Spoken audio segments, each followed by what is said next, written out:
Olá, meu amigo, minha amiga, todos bem? Tudo certinho? Bom, hoje nós vamos tratar aqui sobre aquela coisa da Terra plana ou Terra esférica, né? E assim, eu esperei passar muito tempo quando essa onda, né, de Terra plana, Terra esférica, um defendendo de uma maneira, outro de outra, eu deixei passar bastante tempo. Para quê? Para eu assistir tudo e todas as posições, todas as maneiras de provar a sua tese, né, para que eu pudesse fazer esse vídeo. Eu estou querendo fazer esse vídeo, já estava querendo fazer já há muito tempo, mas eu achava que eu estaria me precipitando, querendo dar uma opinião sem muito embasamento. Mas agora eu vou dar, é claro que é a minha maneira de ver, né, a minha maneira de ver não quer dizer que faça você desacreditar a maneira que você acredita como é que possa ser o nosso planeta, tá certo? Mas olha, por incrível que pareça, na era dos ônibus espaciais e dos satélites orbitais, ainda há gente defendendo uma ideia que parecia superada. A de que a Terra seria um disco plano, uma pizza, né? Mas a Terra é redonda, meu amigo. Hoje, para você essa afirmação parece não ter muita relevância, mas nos tempos antigos, ninguém sabia exatamente como era a Terra. As diversas civilizações mundiais, em diferentes épocas, sempre criam de forma variada. Por exemplo, vamos lá. Tem Terra como um enorme baú. Ideia defendida por, vejam só, um religioso. O monge Cosmas Indicopleustes escreveu no ano 547 o livro chamado Topografia Cristã, onde expunha sua visão geográfica do mundo como um grande baú. Outras civilizações, incluindo europeias, ou mesmo a chinesa, imaginavam uma terra plana. Os chineses só passaram a discutir a hipótese de a Terra ser redonda lá pelo século XVII. Muitos acreditavam que, se os navios se afastassem muito da costa, cairiam da borda da Terra ao atingir o horizonte. Outras civilizações mundiais acreditavam em uma Terra quadrada, amigo. Veja só, uma Terra quadrada. Só um instante, por favor.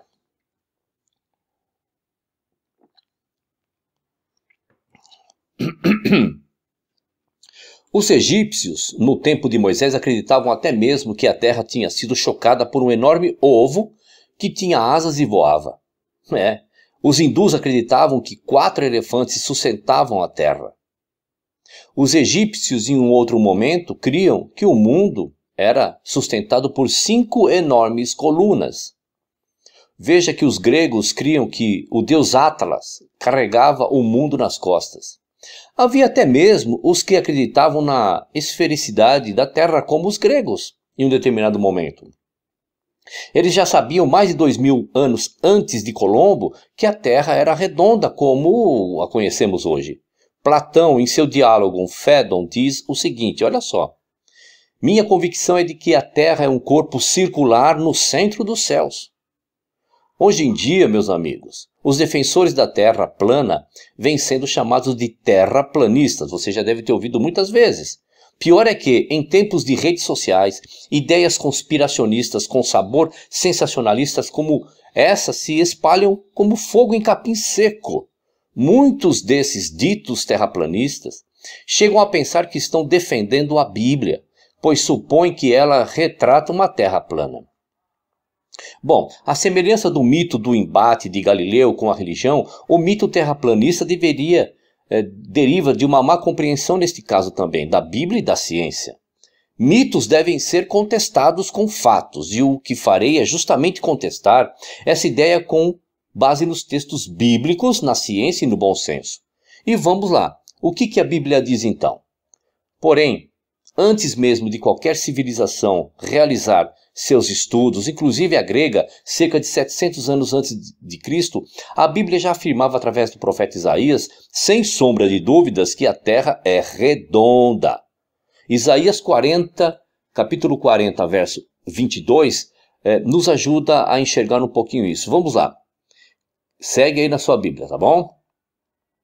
Ele é o que está assentado sobre o círculo da terra, cujos moradores são para ele como gafanhotos. É ele o que estende os céus como cortina e os desenrola como tenda para neles habitar.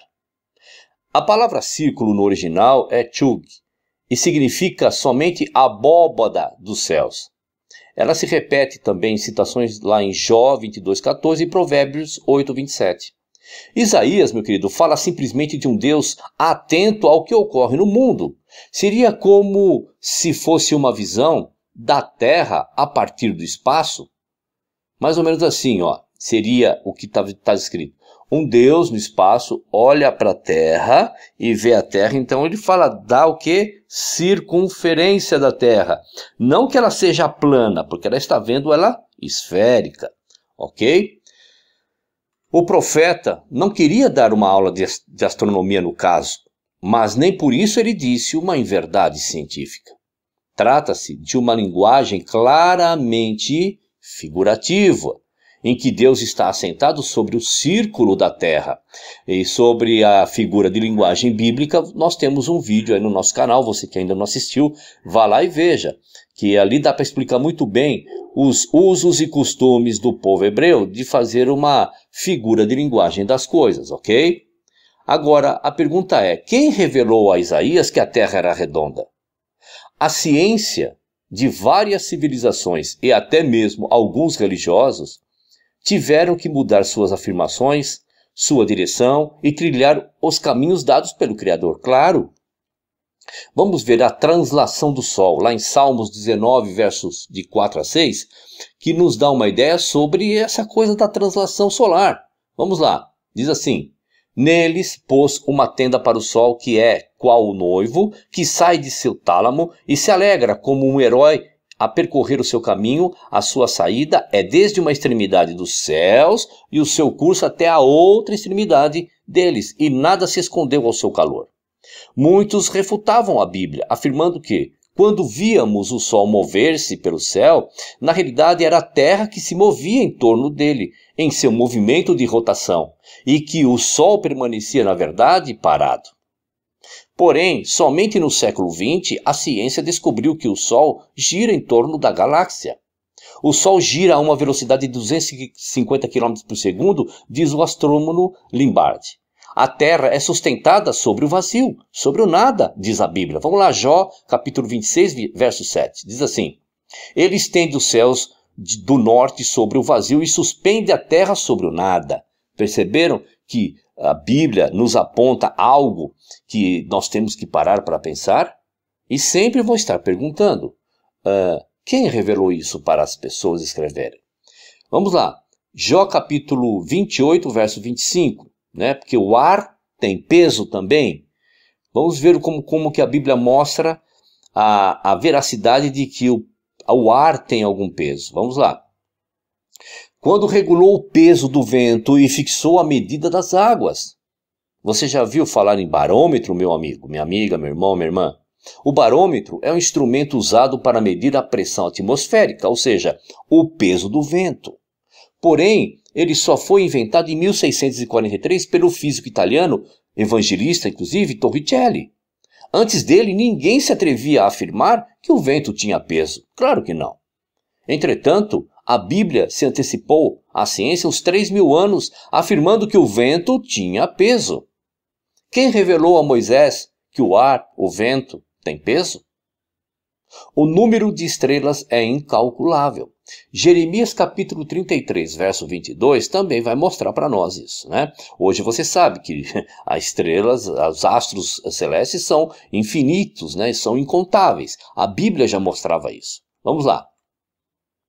Como se não pode contar o exército dos céus, nem medir-se a areia do mar, assim tornarei incontável a descendência de Davi, meu servo, e os levitas que ministram diante de mim. Por várias vezes o homem tentou contar as estrelas. Primeiro ele achou que eram cerca de 3.000. Depois achou que eram cerca de 28.000 estrelas. Depois 80.000 estrelas. Com o tempo, passou a acreditar em 200.000 estrelas. Até que foi entender que o universo está se expandindo cada vez mais. A cada dia, a cada minuto, a cada segundo, o universo cresce. A cada segundo, milhões de estrelas nascem e outras morrem. Finalmente, o homem percebeu que o número de estrelas é incalculável. O interior da Terra. Há mais de 3.000 anos, a Bíblia já descrevia corretamente o interior da Terra. É um conhecimento básico da geociência hoje, que tem lava, um ardente lago de fogo no interior da Terra, em que nós pisamos hoje. Porém, até o século XIX, as pessoas achavam que ou esse lago de fogo no interior da Terra era o inferno, ou simplesmente não conseguiam acreditar na Bíblia. Achavam tal afirmação um verdadeiro absurdo. Isto porque a estrutura interna da Terra só veio a ser descoberta no século XX. O geofísico Andrija Mohorovic descobriu o manto em 1905 por ondas sísmicas. Gutenberg descobriu o manto externo da Terra em 1930. E somente em 1936 a geofísica Inge Lehmann veio a descobrir o núcleo interno da Terra. Esses homens e mulheres vieram a descobrir o que o profeta bíblico revelou há mais de 3.000 anos. Consegue compreender, meu querido, que tem que tomar muito cuidado quando vai sair afirmando coisas por aí, né?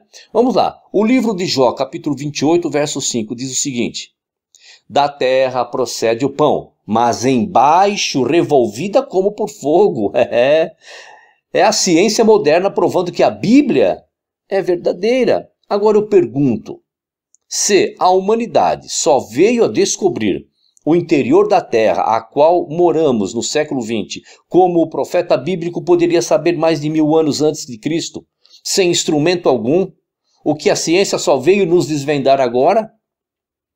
Enquanto toda a ciência do mundo afirmava categoricamente que a Terra era quadrada, plana, meia-lua, triangular, etc, etc, etc, o filósofo Platão tinha uma convicção de que ela fosse um corpo circular esférico no centro do céu. Colombo, que lia a Bíblia, sabia que a Terra era redonda. Por isso saiu a circular de um novo caminho marítimo para as Índias, pelas águas ocidentais, chegando até a América em 1492. Ele só achava que a circunferência da Terra fosse menor do que realmente nós sabemos como ela é hoje. Colombo tinha a certeza de que a Terra era redonda, conforme está na Bíblia. Porém, a primeira circunnavegação foi realizada por Fernão de Magalhães, em 1519, saída da Espanha, dando volta ao mundo, e com a morte dele, no decorrer da viagem, Juan Sebastián Elcano assume a liderança da expedição, chegando novamente à Espanha em 1522, provando que a Terra é redonda, esférica, como sempre afirmou o profeta Isaías. Yuri Gagarin foi o primeiro homem a ver que a Terra era de fato redonda, como sempre afirmou a Bíblia, com seus próprios olhos do espaço, lá em 12 de abril de 1961. Ele disse assim: eu vejo a Terra, e ela é azul e redonda. Vamos para as passagens bíblicas agora, onde os terraplanistas se prendem para dizer que a Bíblia confirma a Terra plana, né? Então existem os terraplanistas que vão lá, pegam algumas passagens bíblicas, sem considerar, né, a figura de linguagem e tudo mais, para dizer assim, olha, tá vendo? A Bíblia diz também que a Terra é plana, feito uma pizza, feito um disco. Mateus capítulo 4, verso 8 e 9, também nos ajuda. Vamos lá, diz assim: novamente o transportou o diabo a um monte muito alto, e mostrou-lhe todos os reinos do mundo e a glória deles, e disse-lhe: tudo isto te darei se prostrado me adorares. Lucas capítulo 4, verso 5 e 6 também nos diz alguma coisa. Vamos lá.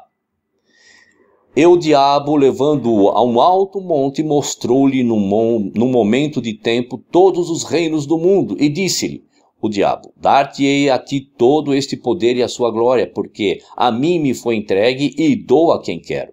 Agora, imaginar que essa passagem, a Bíblia esteja também afirmando que a Terra é plana, é pura insensatez, né? Por quê? Porque eles pensam o seguinte, olha, então o diabo pegou Jesus, levou para um alto monte e agora ele viu todos os reinos dali. Então agora ele olha para todos os lados, está vendo todos os reinos da Terra. Então eles acham que por causa disso a Terra ela é redonda, feita uma pizza, achatada e tudo mais. Satanás pegou por acaso um helicóptero em Jerusalém e levou Jesus ao alto mais alto do mundo? É claro que não. A ida ao monte alto tem um valor mais simbólico. Afinal, Jesus, como rei, estaria em posição elevada a todos os reinos. É dessa maneira que nós temos que enxergar. Amós capítulo 9, verso 6 também nos diz alguma coisa sobre a afirmação dos terraplanistas. Vamos lá. Diz assim: Ele é o que edifica as suas câmaras superiores no céu, e fundou na terra sua abóbada, e o que chama as águas do mar e as derrama sobre a terra. O Senhor é seu nome. Bom, aqui alguns interpretam essa passagem como se fosse a descrição de um arco sobre um disco plano. Mas o texto não fala que a abóbada é o céu, e sim que Deus fundou sua abóbada na terra. Veja a grande diferença. Mesmo que fizesse referência direta ao céu, não significa que o uso da palavra abóbada, no versículo que lemos, seja referência a uma terra plana com um arco em volta. Certo? Conseguiu compreender? O que diz a ciência? O planeta Terra, na verdade, não é exatamente redondo, ou seja, ele não forma uma esfera perfeita, ok? O mais correto é dizer que ele possui um formato geóide, mais próximo à forma de uma elipse, o que se explica em razão do achatamento do planeta nos polos em função do movimento em translação. Mas por que a Terra é redonda? A Terra, assim como os demais planetas do universo, possui esse formato arredondado por causa da ação da força da gravidade. Essa é a mesma força que nos mantém sobre o chão, pois ela puxa tudo em direção ao centro do planeta. Quanto maior for a massa de um planeta, maior será a força da gravidade. Assim, pequenos corpos celestes, como os meteoros, por exemplo, e os asteroides, não são redondos, pois a gravidade deles é praticamente nula. Graças à ação dessa forma, que puxa tudo para o seu centro, os planetas, incluindo o nosso, ficam redondos, por essa ser a única forma em que todos os pontos da superfície ficam a uma mesma distância do centro. Ou seja, a forma esférica é a mais estável possível. Resumindo, durante o surgimento do universo, as partículas que formam a matéria foram se juntando aos poucos. À medida que ficavam grandes, essas massas adquiriam a sua própria força da gravidade, que aos poucos foi modelando a superfície desses planetas até eles ficarem mais arredondados. Se a Terra é plana e sempre é dia em alguma parte do mundo, então não existe nascer do Sol nem pôr do Sol, exceto talvez em regiões cercadas de montanhas altas. O mesmo se aplica à Lua. Ela é sempre visível em alguma parte da Terra, mas desce abaixo da linha do horizonte em um momento e emerge do horizonte do lado oposto todos os dias. Terraplanistas afirmam que, independentemente da altitude, sempre vemos o horizonte plano à altura dos olhos. Isso seria impossível se a Terra fosse um disco. Só seria possível se ela fosse um plano infinito. Se é um plano infinito, então por que não descobrimos muitas terras e mares além da Antártida? Claro, se a Terra fosse um disco ou uma pizza, com o Polo Norte ao centro e a Antártida nas bordas, então, se estivéssemos em um avião a uma altitude de voo de cruzeiro 36 mil pés, poderíamos ver todos os continentes. Seria possível ver China, Estados Unidos, Europa, África, Austrália, simultaneamente, ao se sobrevoar São Paulo, por exemplo. Bastaria o quê? O que bastaria para a gente ver tudo isso? Olhar o quê? O lado correto. Olho para cá, vejo o continente australiano. Olho para frente, vejo a Europa. Olho para cá, eu vejo os Estados Unidos. Ok? Basta olhar para o lado certo. Ao viajarmos de avião sobre o Oceano Atlântico ou Pacífico, suficientemente afastados dos continentes, não vemos terra alguma, o que seria impossível se a Terra fosse plana. Em túneis sem desvios laterais, horizontais e com muitos quilômetros de extensão, não é possível ver uma entrada a partir da outra. Ao se observarem as luzes do veículo se aproximando, elas parecem emergir do solo a certa distância. Em 2008, Fedor Filipovic demorou 102 dias para circunnavegar a Antártida em um barco à vela. Se a Antártida fosse a borda de um disco de 20 mil quilômetros de raio, essa façanha seria inviável. Ao fazer cálculos envolvendo curvatura da Terra, é importante não usar para grandes distâncias fórmulas que valem a pena para pequenas distâncias, ok? Ao comparar explicações da Terra como plana com as da Terra esférica, é importante não misturar os contextos, como tudo na vida, claro. No modelo da Terra esférica, admite-se o fato observável diretamente de que tudo exerce força gravitacional sobre tudo, o que implica em planos equipotenciais gravitacionais, os quais definem o conceito de horizontal e vertical. Ao usar argumentos que dizem que rios precisariam subir e descer antes de chegar ao mar, no modelo da Terra redonda, essas coisas são sumariamente ignoradas. Independentemente de a força gravitacional que sentimos ser causada por um aparelho que fica constantemente acelerando o disco da Terra, esse disco é feito de coisa que gera um campo gravitacional, como é possível demonstrar em pequenas experiências bem acessíveis para você. Isso causaria um campo gravitacional adicional, que faria com que locais distantes do Polo Norte parecessem inclinados. Para irmos em direção à Antártida, sentiríamos como se estivéssemos escalando uma montanha. Além disso, o efeito dessa gravidade sobre a água faria com que as águas dos oceanos se acumulassem em torno do Polo Norte, formando uma imensa bolha submergindo o Canadá, Estados Unidos, Europa, Sibéria e tudo mais. Para isso não acontecer, a Terra teria que ter um formato arredondado para compensar. Como é possível que os voos entre América do Sul e Nova Zelândia, viajando somente no hemisfério sul, tenham aproximadamente a mesma duração que os voos entre a América do Sul e a Europa? E agora, o que diz o bom senso de tudo isso? A pessoa que defende a tese da Terra plana acaba dando um grande tiro no próprio pé. Como se não bastasse isso, defender teorias conspiratórias como a Terra plana e tantas outras é pura perda de tempo. É desviar o foco para bobagens e perder de vista o essencial.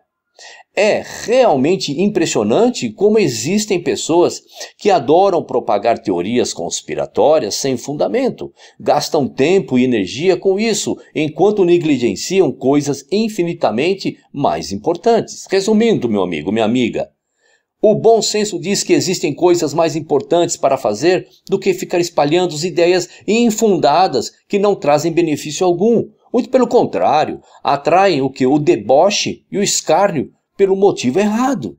Compreende, meu querido e amado irmão, que precisamos tomar muito cuidado? Muito bem, essa é a minha visão. Vai lá no nosso canal, dá um like, se inscreva, aciona o sininho para você saber quando é que eu vou postar os próximos vídeos, tá ok? Um abraço e até o próximo vídeo.